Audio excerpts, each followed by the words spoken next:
ఈ కథ నాది. ఈరోజే దానికి సమాప్తి.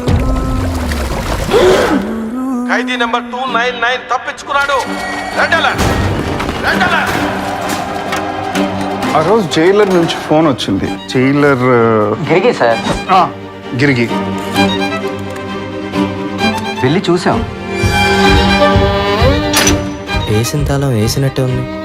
ఆర్స్ కూడా కట్ చేయలేదు, గోడ కూడా పగలకొట్టలేదు.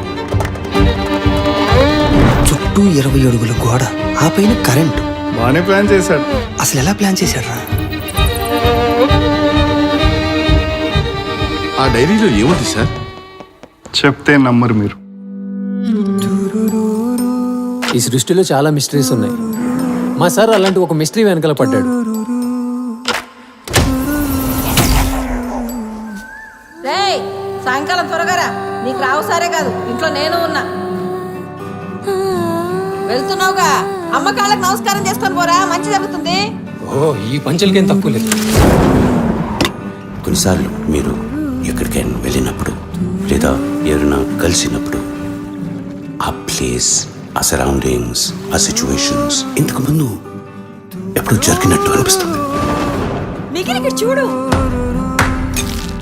జరగకుండా జరిగినట్టు అనిపించేది ఒకటి ఉంది కదా, ఆ ఎంప్టీ ప్లేస్. చెప్తే నమ్మరు.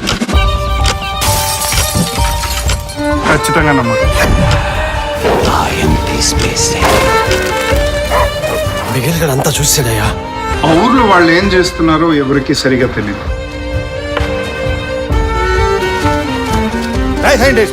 బయటికి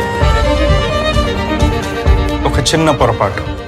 ఈ ఊరే ఉన్నాడు అప్పు సొత్తా. ఆ ఎంప్టీ ప్లేస్. నాకు తెలిసేది కొంచెం కష్టమే, కానీ ఇది మనం చేయాల్సిందే శారద.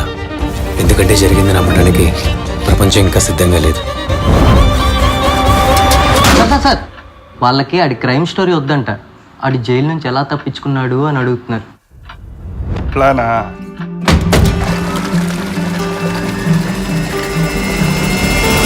ఇది అంతమో ఆరంభమో ఏమైనా ఈ జ్ఞాపకం పదిలం కదా దాచేసుకో.